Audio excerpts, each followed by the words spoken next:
What's up, everybody? Welcome inside the MRN studios. It is another edition of NASCAR Coast to Coast, brought to you by Whelen Engineering, manufactured in America for over 70 years. Whelen Engineering, of course, breaking down everything NASCAR regional as we are upon the Olympic break. Chris Wilner, MRN pit reporter, and joining me out in Connecticut, MRN announcer Kyle Rickey. Rick, what's up, man? You get to be home for a couple weeks. How has it been going up in the great state of Connecticut? Yeah, it's a little dark and dreary today, but race day on Monday night was great for our kart program. Race day on Friday night for the Open Modifieds looks like it's going to be spectacular, so we'll take it. And you said we're in the middle of the Olympic break only for NASCAR's National Series. Everybody else, for the most part, short tracks across the country and other sanctioning bodies, they are still very much in action. So that should give us plenty to talk about here these next couple of weeks. And we're to that point of the summer where, like a Bowman Gray Stadium, we're actually starting to wind down their season. It's like, where did May and June and now July go? But here we are. I know. Have no idea where the time went, but you're right. We are kind of, although it's the, quote-unquote, dog days of summer, we are wrapping up some of those championships. So we'll dive into those results and what's going on around the NASCAR regional campaign. But you're right, for the Olympic break for the NASCAR National Series, it's been nice up at Millbridge last night.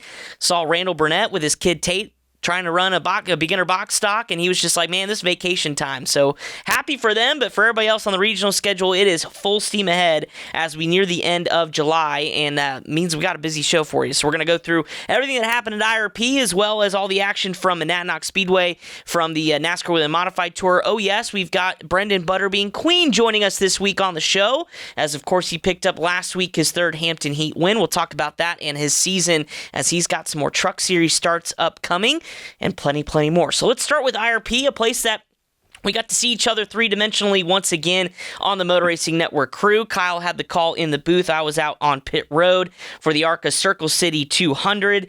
And what a race we saw between two of the heavyweights, although they're fairly new to the sport, between Connor Zilisch and William Sawalich. But it was Connor Zilisch, Kyle, 3 ARCA Menard Series national races, 3 wins. He's batting 1,000 in that Pinnacle Racing Group number 28, but what a battle it was at the front of the field. They raced relatively clean, but at the same time still had a little bit of contact in those waning restarts.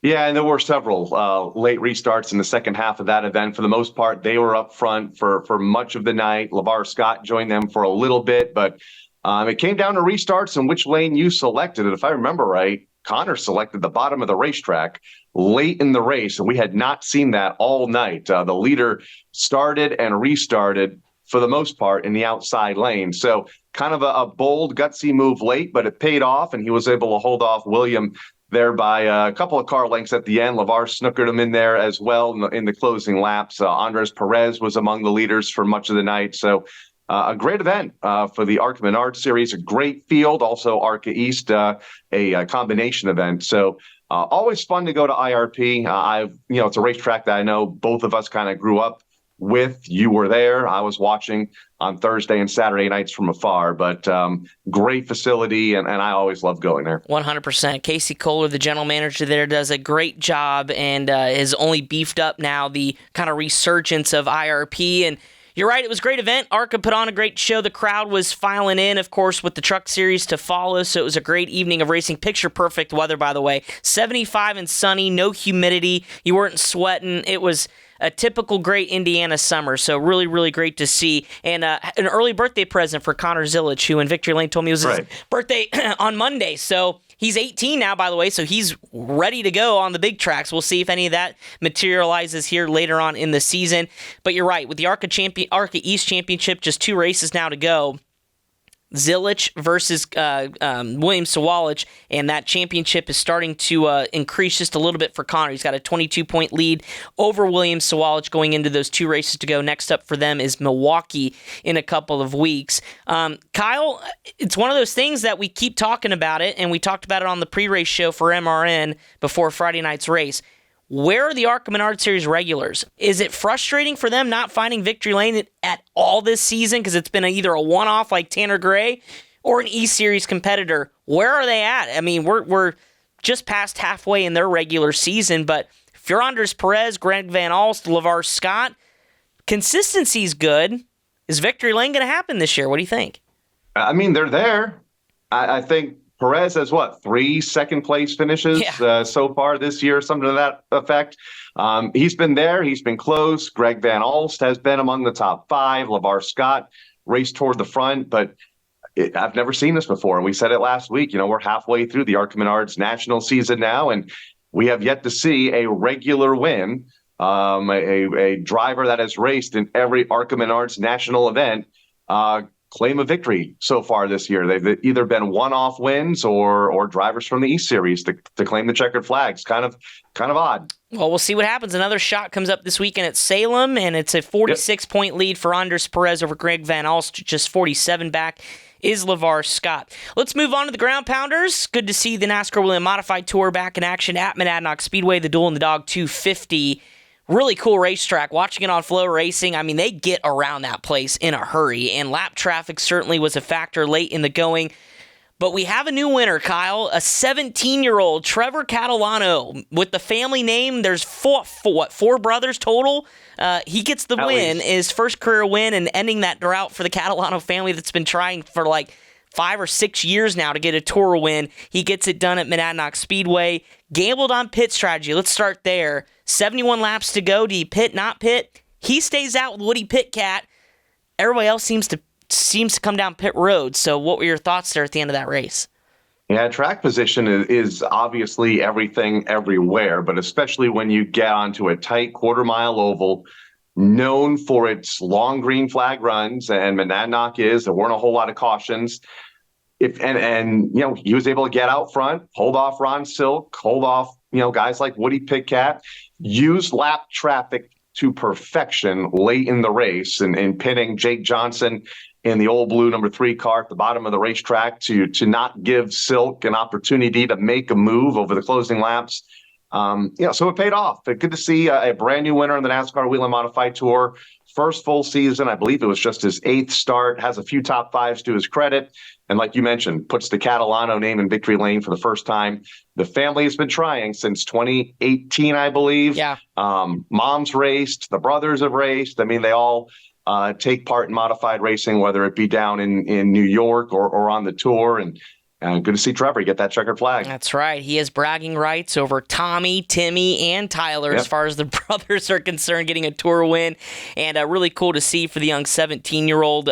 Prior to Saturday, the best for a Catalano was second by Tommy at Richmond a couple of years ago in 2022. So certainly a family moment I'm sure they all enjoyed. Now, when it comes to the championship, it's still tight. Ron Silk still has the title lead, 8 points over Justin Bonsignor, who was relatively quiet. We talked about Kyle Bonsignor, I think, on the broadcast heard from Kyle more than we did Justin in that race.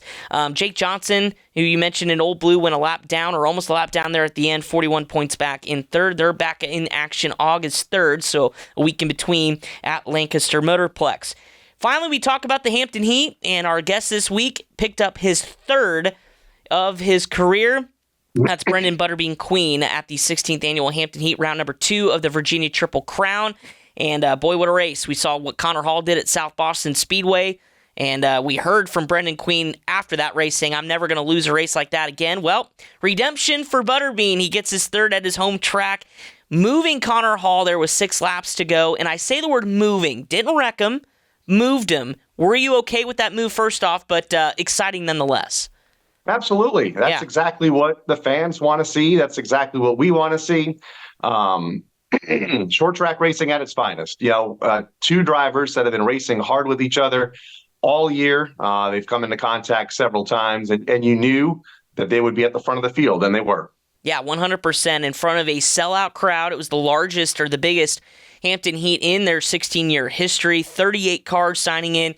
Dale Earnhardt Jr. getting back behind the wheel of a late model stock at a place he's never been to, which kind of surprised me. He's never been to Langley until this past weekend, but you wouldn't have guessed it that it was his first time running late in the top 5, and honestly, if those two were to get together and crash, Dale Jr. was right there to possibly steal the win at running in that 5th position. So what a great race. What a great night. And you mentioned in terms of the rivalry a little bit brewing between Hall and Brenden Queen. I know their spotters actually had a little bit of verbal exchange on top of the spotter stand after that race was over. But what a great night. And the names that finished in the top 5. I mean, Peyton Sellers got 3rd.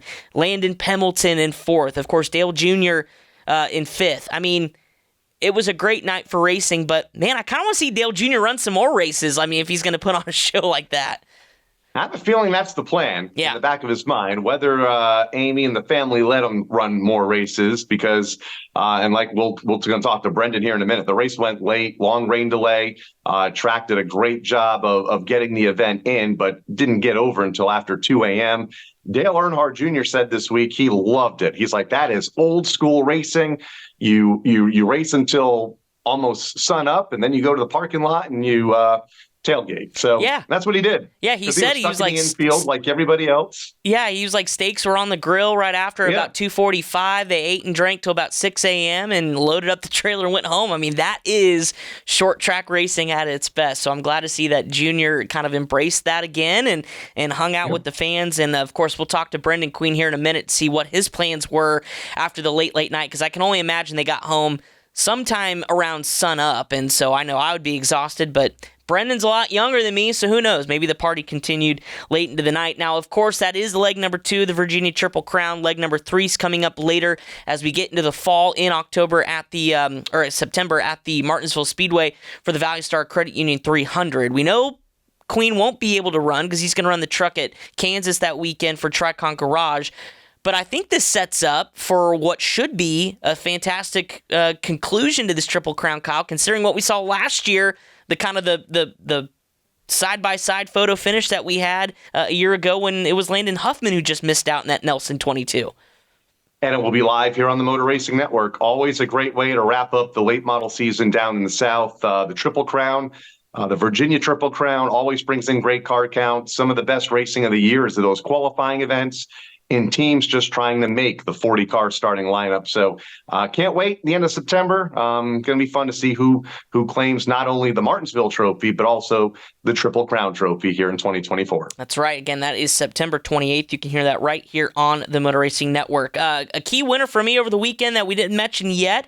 Shout out to Kyle Steckley. First win third Canadian to win and second straight to do it in the Redbud 400 at one of my local tracks back in the Hoosier State, Anderson Speedway, the tight quarter-mile oval that's high banked at side of the little 500. Redbud 400 is one of those kind of big late model crown jewels as well across the Midwest, and for him to get that win, beating some of the regulars that we see, like a Dakota Armstrong from Indiana that lost out on the little 500 actually to his cousin Caleb just back in May, finished in the top 5. But congratulations to Kyle putting on a show there at the Redbud 400 and checking off that one as a crown jewel on the late model side of things. Did I miss anybody? Do you have any big winners from up there in New England?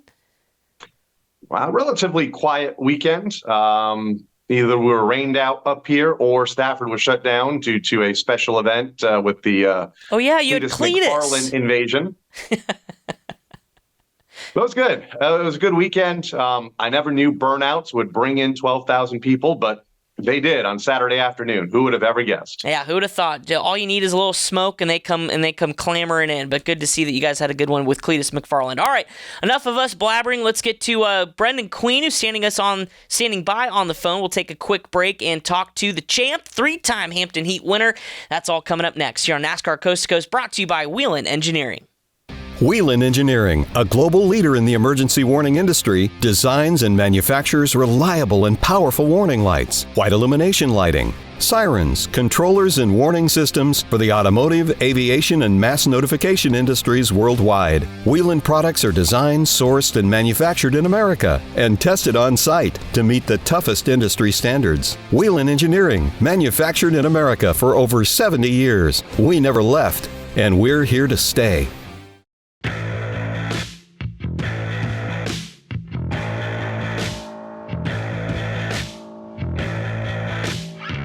Welcome back to NASCAR Coast to Coast brought to you by Whelen Engineering, manufactured in America for over 70 years. Whelen Engineering, as promised, joining us on the phone. It is now three-time, count them, 1, 2, 3, three-time Hampton Heat winner, Brenden Queen, running that Lee Pulliam Performance number 03 car. And tell you what, Brenden, not one or two are hard to win, but three seemed almost nearly impossible for somebody to tie C.E. Falk. But just describe what it meant for you to take a third Hampton Heat win. Your history at that racetrack, but also the way you did it was pretty special there last week. Yeah, it's super special to win that race once. And, some people never win it, and I never knew if I would. And then, winning it the second time was even harder, and I think even harder to win it the third. So it's really special to tie somebody like Steve Falk, who's, one of the best to race at Langley back in his time, and just super cool to keep adding to our legacy at that track. Talk about those final laps and the move for the win on Connor Hall. Yeah, that was exciting. Connor and I have raced together our whole lives pretty much, and feel like we've pushed each other to be better. And obviously we've done a lot of beating and banging in our last couple of years together, and just kind of sucks because one of us has to lose at the end of it, and you never want to be on that side of it. But I was just felt like I raced how he races me, and we were able to put ourselves back in position there and make the move on him there late to get the lead back and hold on to win it.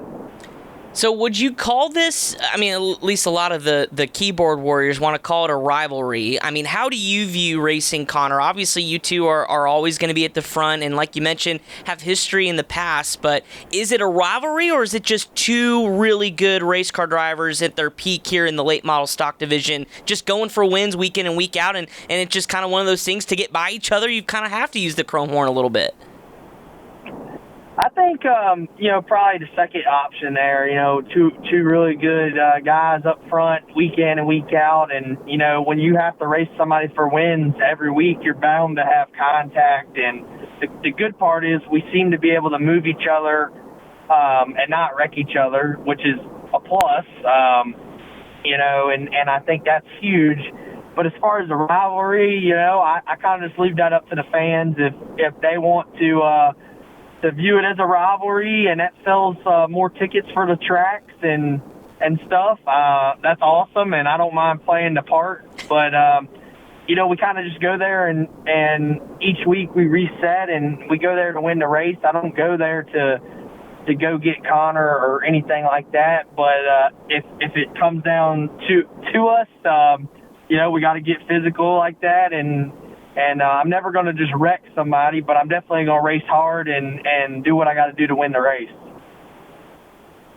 So what's it like racing late into the night? This race obviously had a lengthy delay, and then early into the morning, and I guess the celebration probably concluded, or it might have just been getting started at sunrise. Yeah, so that's not the first time the Hampton Heat's been ran in the wee hours. It was definitely a long day. Super cool that they did all that work to get the track dry, and not a lot of places probably would have done that, so that was really cool. And to win the race at like 2 a.m. was something I don't think I've ever done, so that was pretty cool, I guess. And we got home and the sun was up, so that was the only good thing is I live close to Langley. If it had been Hickory, I'd have been 5 hours from home, so that wouldn't have been fun. But we definitely enjoyed it. We got out of tech there and got home when the sun was coming up. But, when you win, it makes all that worth it, right? Yeah. Yeah, 100%. I was going to say, all the adrenaline, you probably didn't even realize how late it was probably until after kind of victory lane. But, hey, the sun was coming up when you got home. That means perfect timing for some breakfast at Waffle House. So did you carry on the tradition? Oh, man. So with the way it all worked out, we didn't get to go. We're planning on going and taking the trophy this week. Okay. Unfortunately, Pulliam stayed with me, but I had sponsors had to leave because it was 2 a.m, and then we were stuck in the infield because the other races, and we couldn't get our trailer in. So Pulliam and I were hustling home, and we had talked about going as soon as we had plans on Sunday, and we were going to go, but he had pulled an all-nighter Thursday and then had no sleep, and it just didn't work out to where anybody could go. So the tradition is still there. Don't get me wrong. We're going to make up for it, but I don't think anybody planned on being out till 5 a.m. The entire race program, he's right, got over at about 4 a.m. by the time all the other divisions completed and they were able to start to clear the infield. How important is this race to Langley Speedway as somebody that has raced there for a majority of his career? I mean, for me, it's super important to have that race. It's a crown jewel, and you know, when I was racing Langley full time, I didn't get to travel a lot, so that was a special race to be able to showcase myself against all these guys coming in from out of town. And then at the same time, like, you know, now I get the chance. I don't get to race there every week, but when I do get to go back for the Cars Tour and the Hampton Heat, I really circle them on the calendar and really want to win, you know, both of them or at least one of them. And luckily we've been able to do that in the past 3 years. But, you know, as far as for the track, it's super big. It's always a sellout crowd. It's always a good car count. And, you know, without that sellout crowd, we're not racing for anybody. Those fans are what give us something to race for. So I think it's very important. Short track racing is very important to Langley Speedway. And I'm proud that I have had the honor of winning that race.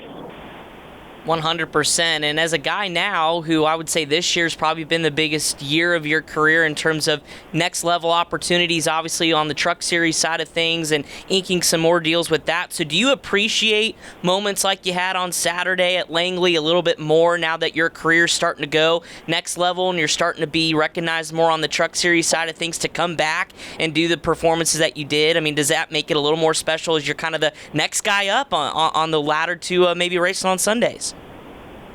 It does. You know, you don't never know how many opportunities you got at any level. And, you know, you never know, is that my last Hampton Heat or my last time racing in front of the home crowd for a while or anything like that. So to get that win, especially being at home, is even extra special. You know, all the wins are special, but I think winning at home is a little bit sweeter just because of how many fans from Bean Nation show up and support us. And, yeah, obviously we hope that we can make it to the next level and be coming back to race late models for fun and do stuff like that on the off weeks, but you just never know how it's going to work out. Kyle Larson's crew chief, Cliff Daniels, obviously won on Sunday at Indianapolis, grew up at Langley Speedway racing late models with his sister Tiff.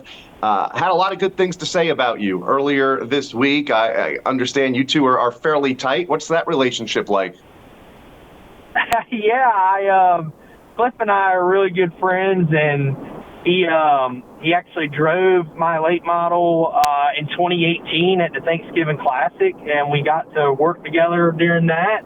And then just always stayed in touch. We always text back and forth. He actually texted me at 6 in the morning on 6 or 7 in the morning on Sunday and told me, you know, congrats on the win. He normally will text me after a win, and I sent him a text that I hope y'all get to kiss the bricks, and later on I was sending him a congrats text. And it's really special to have that relationship with him, and he was like the last person at my truck at Wilkesboro talking to me in the window before we rolled off to make my debut. So, you know, I always take his advice and his tips, and he'll chew my butt if I'm wrong, and even if I'm right, he'll tell me ways to get better. So sometimes we all need somebody like that, and I'm proud to call him a friend, and it's really special to see what he's doing on the Cup side. Well, let's transition and talk about that as you make up a good point. I remember at Wilkesboro being right outside the truck watching Cliff stick his head in, and I saw the big smile on your face. And it has been a great season, for you, and obviously getting these opportunities. We know what you did at Wilkesboro with that top 5 finish. Obviously, seeing you at Nashville. I know you've got more races coming up, including Kansas. Unfortunately, you're going to miss the final of the Virginia Triple Crown at Martinsville. But what has this experience with Tricon Garage been like as they've kind of accepted you and brought you in and taught you the ropes? And I know it's a big learning curve, but it seems like, at least on our side of things, it's maybe not been as tough as what maybe some would expect. You're making it look easy, so how has it been so far a few races in? It definitely has been a learning curve, especially on the bigger track. Nashville was a lot of learning, and we got out of there in one piece on the lead lap, so that was a plus. But I feel like Tricon and everybody at Toyota has been super helpful. Been in and out of the sim, pit stop practice, workout programs, and everything's made me better, and it makes me better in the late model too because of that. But it's been really special just to have that opportunity because I never knew if I'd ever get the shot. And, Wilkesboro was a debut I'll never forget. But Tricon's been, super, super great to work with and made me feel like I've been there for years right off the bat. So looking forward to Kansas. I think we're going to rebound really good there from Nashville and kind of get that momentum back like we had at Wilkesboro. Not to pry and dig, but have the discussion started for 2025 yet? Always. We're working hard every day to try and get something nailed down. It's obviously tough in this sport right now, but we're definitely working at it. That's the plan, and hopefully we can something here finalized and have some news soon. And I know that would be a really big day if something like that happens for the late model world. You mentioned earlier Bean Nation, and that is your, diehard fan following that seems to be growing in numbers week after week. And, the NASCAR fans got a taste of that at Wilkesboro, just hearing them chant your name. Obviously, they're excited for you, but what has the response been? Obviously, you've got your vlog, too, as well, that everybody subscribes to and gets a look at behind the scenes on a race weekend for you and your team. But, how has Bean Nation responded to you taking the next step, and what's the response been like? It's really been incredible to see how many people, support what we're doing and respect how hard it is to get to the next level.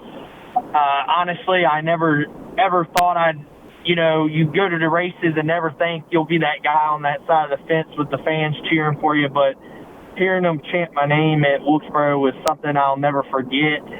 That's something you can't recreate. It's a once-in-a-lifetime thing, and to see the fan base growing is even more special. It's, I knew I had a Langley crowd, but now it's kind of gone everywhere we go. We have Bean fans wearing our shirts, buying our merchandise, supporting us. And, that to me is really cool because I'm the type of person that they'll never forget where they come from. So I like to interact with my fans. And at the end of the day, I'm just a normal guy like everybody else.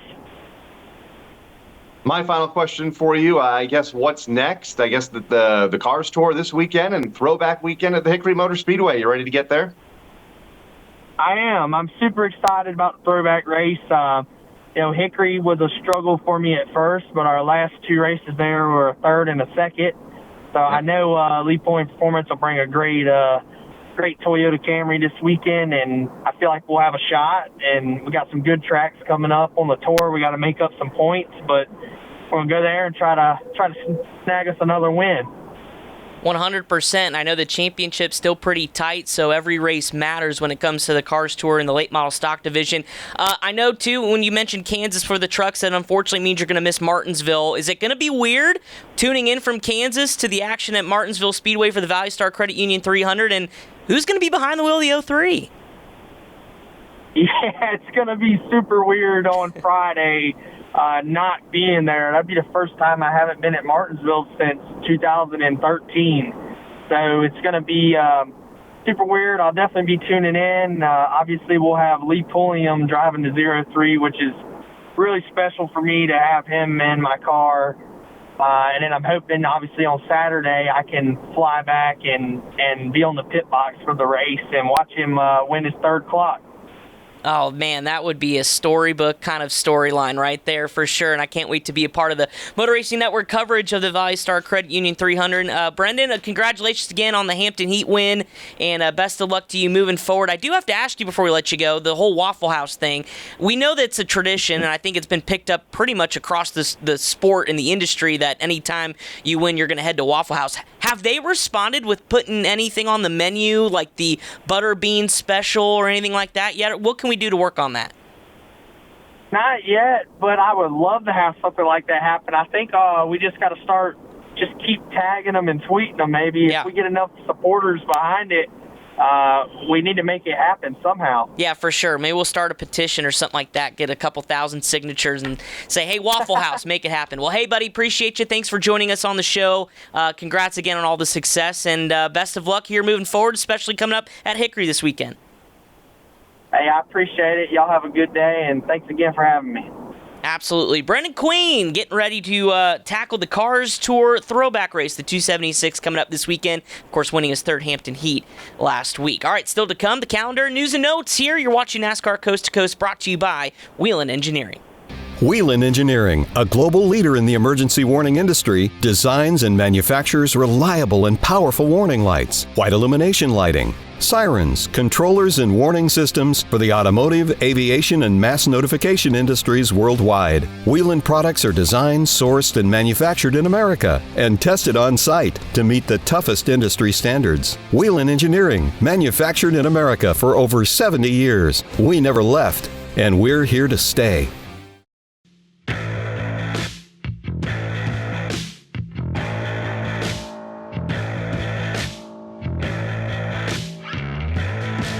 Welcome back to NASCAR Coast to Coast, brought to you by Whelen Engineering, and a great conversation with Brenden Queen. I know not the last. We've had him on the show several times. Looking forward to seeing what he does back in the truck, but also if he can continue that momentum after the Hampton Heat win at the Cars Tour 76, the throwback event coming up this weekend.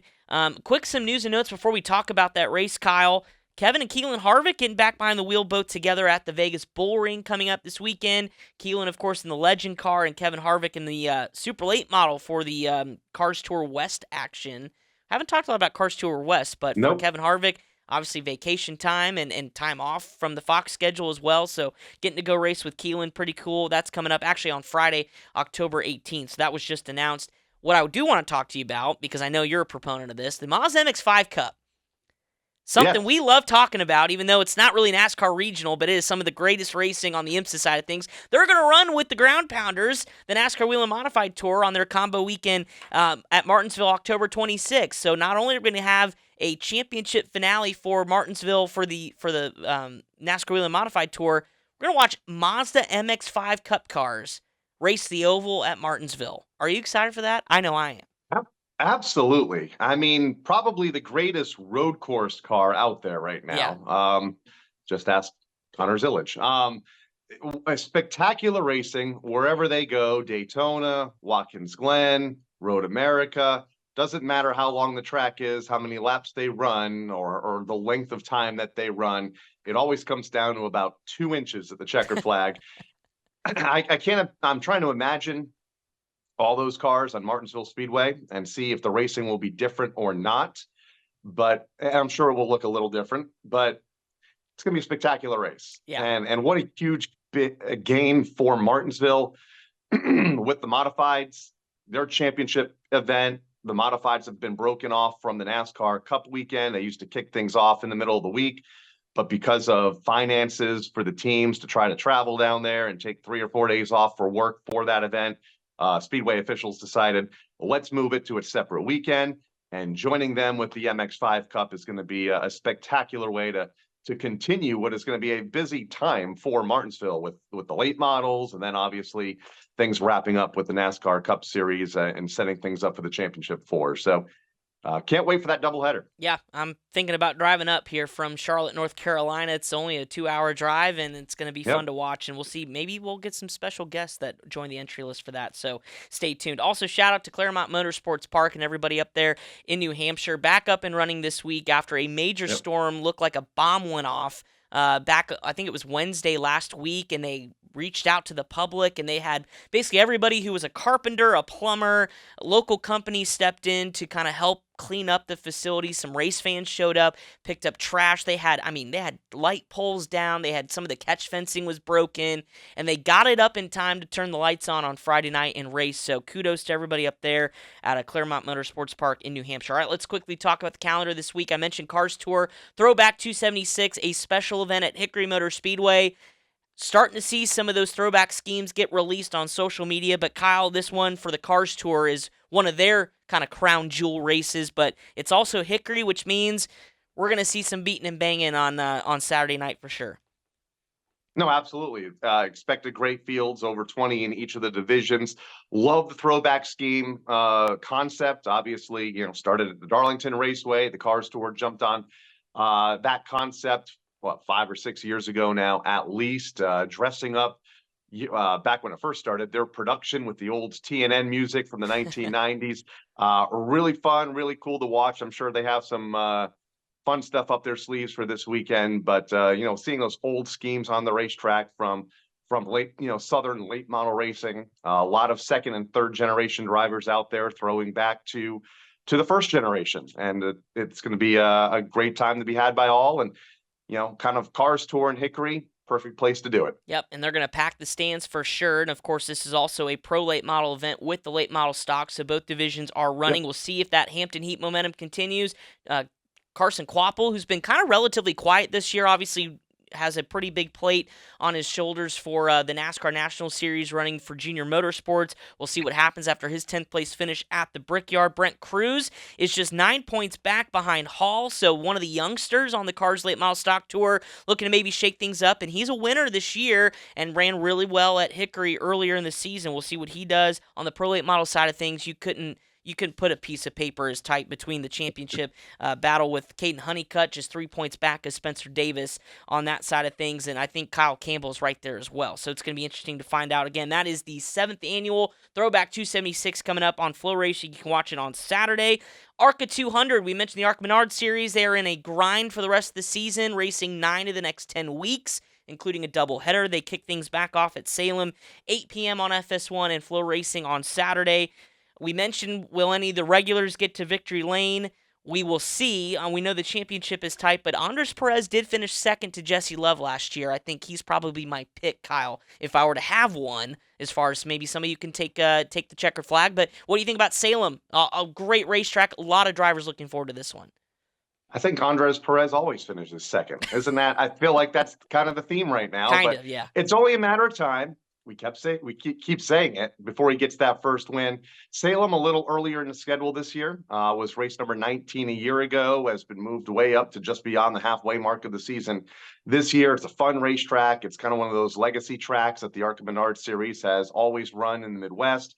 High banks, expecting a good field.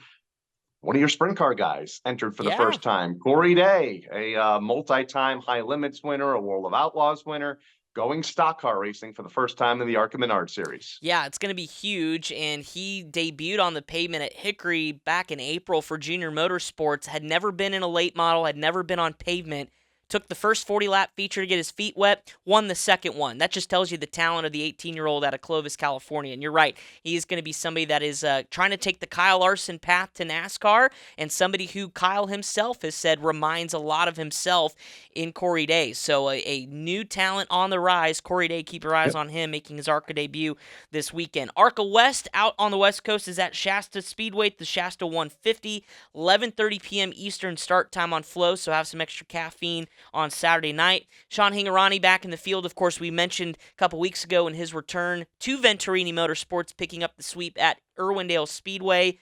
He won this race last year, Kyle. I would expect him to be the favorite, but kind of a smart move, right? Late season reunification with Venturini Motorsports back in the championship lead. Seems like the stars are aligning for him to get his second straight West title. Yeah, it worked well at the Irwindale Speedway a couple of weeks ago, backing it up with not one but two wins after a tough start to the season, driving for multiple teams. So hopefully he's in a better place now, going into the second half of their season, heading to Shasta Speedway, track he knows well, won at a year ago. Tyler Reif, I think, will be right there, challenging him for the win. It'll be interesting to see what other maybe some of the East drivers or the ARCA national drivers can get over there. It's going to be tough with Salem this weekend as well. So, yeah, it's going to be a fun race. It's going to be a late race there over on the left coast. 100%, but Shasta always puts on a good show, and Tyler Reif, who you mentioned, should be good. There's just 2 points behind Sean Hingarani. They flip-flopped in the championship after Sean's sweep of Irwindale, so it'll be interesting to watch that. Some other races on my schedule, Kyle. I know you guys are scheduled to be in action on Friday with the Modified Masters. What's the weather looking like? Are we going to get this one in, you think? Looks good. Low humidity, about 83 degrees. Not a whole lot of clouds, hopefully. 29 drivers right now on the entry list for 100 laps, $12,000 to win, and a pretty cool jacket to go to the winner in Victory Lane, part of the Modified Masters theme, the golf theme. So going to be fun. A lot of great entries, a lot of the local guys joined by some of the outsiders that run all the tours up here in New England. Going to be fun to watch. Tune us in on Flow just after 6 o'clock on Friday night. Sounds good, and I can't wait to see who wins the jacket, which, by the way, you will need that pretty soon up in New England because it always seems to get colder there before anywhere else. So pretty fitting to also have the jacket. I know the Masters theme, but pretty fitting up there at Stafford as well. Also in action this weekend, CRA Late Model Sportsman at Anderson. We got the Race Champion Modifieds at Holland, and, of course, all the weekly action that you can muster, which you should because NASCAR National Series is off the next couple of weeks. We're talking Jennerstown, Riverhead, NASCAR Canada at Edmonton. We failed to mention them, but they are in the thick of their championship season as well. Their points title is tight between Marc-Antoine Camarand as well as Kevin Lacroix as well, so tune into that on Saturday. Berlin Raceway, Langley, Bowman Gray, and if you like dirt racing, the Indiana Sprint Week, got to mention that. The USAC stars the Sprint Car Tour, going 7 races, I think, in 9 days up in Indiana, so pretty good stuff. Kyle Rickey, our driver of the week before we let the folks go here this week. Oh boy, I'm going to go with Andres Perez. Oh. You know, he didn't win, but he finished second. He was kind of the best of the rest at IRP. Extended his championship point lead in the ARCA Menard Series. Ran a good race.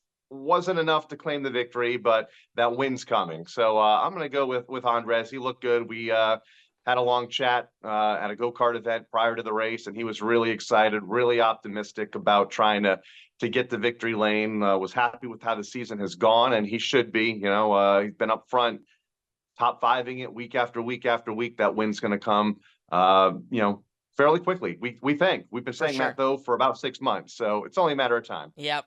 Saw him at downtown Indy before the race as well, and, you know, him and LeVar, by the way, did a great job. Max Siegel, the owner of their team, Rev Racing, had a big event with the Boys and Girls Club of Indianapolis where they teamed with Dallara and Chevy and did a lot of promotional events around the city. The go-kart race you mentioned, they were giving away prizes, working with kids. They even invited some of them out to IRP Friday night. So really, really cool effort on behalf of Rev Racing and Max Siegel and those drivers to take part in that. So really good stuff. Well, that does it for this week of NASCAR Coast to Coast. I know Olympic break is in full swing, but we still have a show next week. We are going to have an action-packed show for you then, just like we had one for you now. For our producer, Pat Jaggers, and Kyle Rickey, my name is Chris Wilner. Thanks for tuning in here to NASCAR Coast to Coast, brought to you by Whelen Engineering, manufactured in America for over 70 years. Whelen Engineering. Enjoy your week of short track racing. We'll talk about it next week.